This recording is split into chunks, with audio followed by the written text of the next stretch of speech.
All right, guys, so the Biden administration / progressive agenda has been dealt a huge blow. Well, another huge blow by the Senate parliamentarian, who this time has ruled that the Democrats' pathway to citizenship for illegals, aka amnesty, right, for illegals, cannot be a part of the $3.5 trillion bill. Okay, now, guys, if you remember, it's been rumored by the Republicans that the Democrats were going to try to do this, right? Like, they were going to try to sneak amnesty into this $3.5 trillion budget reconciliation bill, right? The key word, budget, is supposed to have to do with the budget. You just can't be throwing all types of different policies in this that don't have to do with the budget. However, the Democrats don't like following the rules, right? They like bending the rules, not just for them when it comes to these COVID protocols. They like bending the rules when it comes to legislation as well, okay? Because Democrats don't think they have to abide by any rules. So they try to sneak stuff like this in there. They try to sneak the $15 hour minimum wage in the last COVID-19 stimulus package, and the Senate parliamentarian rejected that as well, right? She rejected that as well. So again, this is the second rejection from the Senate parliamentarian towards the Biden administration, and man, oh man, progressives gotta be frustrated, because now if they want to get their agenda done, they have to do it the old school way, right? Actually get Republicans on board, actually do some immigration reform, right, with the Republicans. But obviously they don't want to do that, right? They have no interest in actually trying to fix the border, right? They have no interest in actually trying to address the border crisis, because what they ultimately want to do, guys, is just let as many people in here as possible and then make them legal, right? That way they have a new voter base, right? And on top of that, they can take all these jobs that Americans refuse to work because they want to get paid more than $15 an hour. And I am sure some of these immigrants, right, these illegals, will be more than happy to work for $7.25. Okay, so it all work out well for the Biden administration if they could sneak this in the bill. However, the Senate parliamentarian once again rejected it, right? Rejected it. Okay. So let's read here about Biden's latest L. The Associated Press reported late on Sunday evening that the Senate parliamentarian has indicated that Democrats cannot include a pathway to citizenship for illegal aliens in their massive $3.5 trillion social spending bill. Guys, can you imagine? This started off as infrastructure, right? This started off as, oh, it's all infrastructure. Everything's infrastructure. It has now gotten so expansive and so ridiculous, right, that they're not even calling it infrastructure anymore, right? They're calling it the family's plan, right? They're not even referring to it as infrastructure anymore. Because, I mean, listen, what does granting amnesty to illegal immigrants have to do with infrastructure? What does that have to do with anything outside of immigration? That should be done under immigration reform. Immigration reform.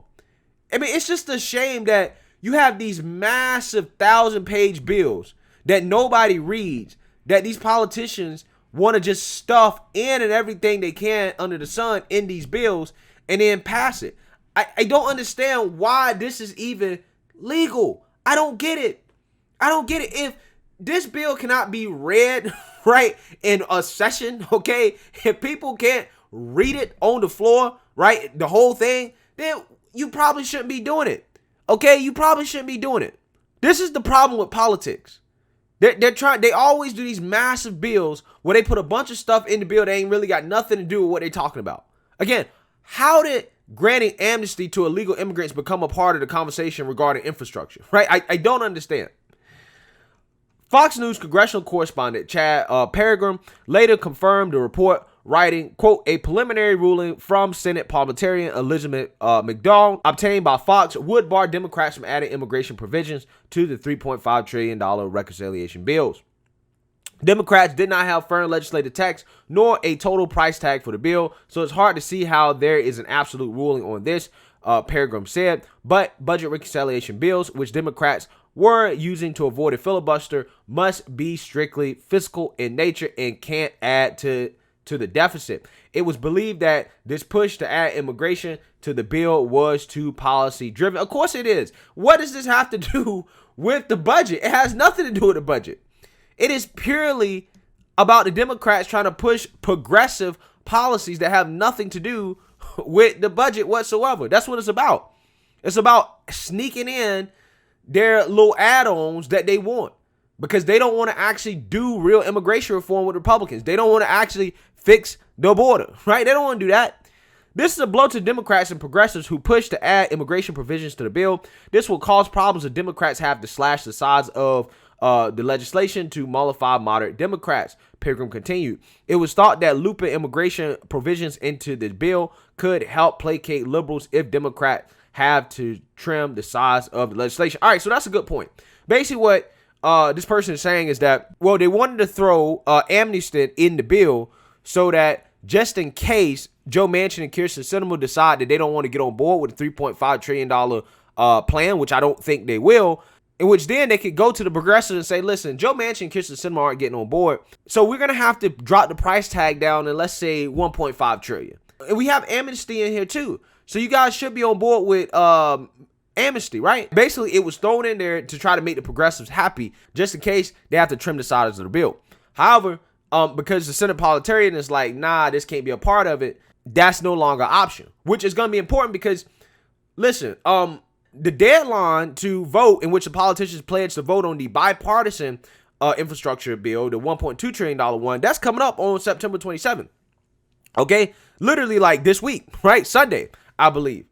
And AOC and the progressives promise that they're going to vote no on that bill if they can't get the $3.5 trillion plan as well.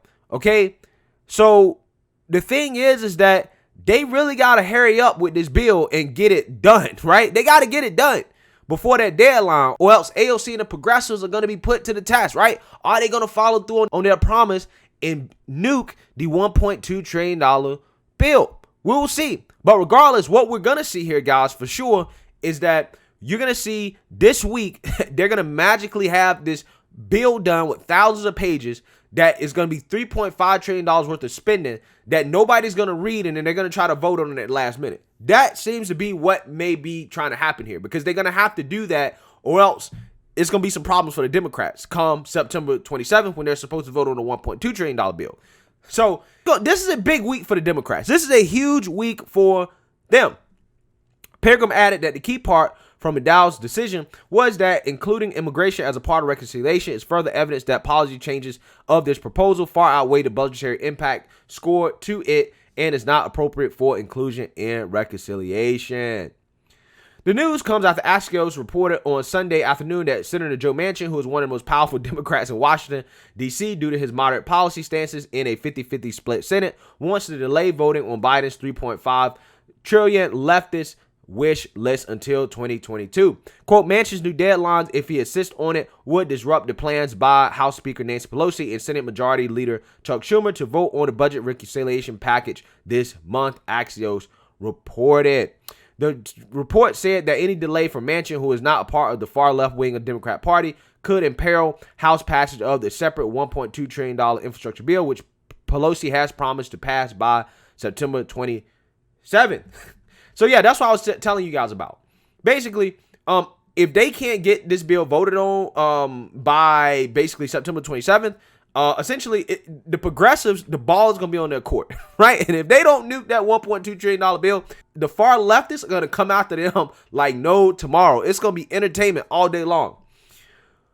Biden reportedly called Manchin earlier this year and told him regarding Democrats' massive coronavirus stimulus bill, if you don't come along, you're really effing me. Senator Kyrsten Sinema, who has surprisingly been more moderate than most ever expected her to be, is also reportedly opposed to Biden's massive bill, although she is not public with it. All right, so yeah, I mean, it's basically same old, same old. But this is a very important week for the Democrats. Ilhan Omar is out here talking about how they should just bypass the Senate parliamentarian, just overrule the Senate parliamentarian, right? We don't need to follow the rules. We just need to throw the amnesty for legal immigrants in there anyway. So let's just do it anyway. So she's out there saying that this is a huge week for the Democrats, right? We're going to see if the progressives actually have some cojones, because I doubt they're going to be able to get the text and all the details worked out for this $3.5 trillion bill this week. But who knows? Maybe they will. If they do, Ain't it a damn shame, guys, that literally within a week, these people are literally stuffing together a 1,000-page bill to spend $3.5 trillion that we don't have, right? It's absolutely insane to think about how policy works. This is absolutely ridiculous. And nobody's going to read it and then they're going to turn around and vote on it. It's absolutely insane. So hopefully this doesn't go through. I don't think it will, but we will see. Let me know what you guys think. Make sure you like, comment, and subscribe. Most importantly, share a Black conservative perspective. Peace.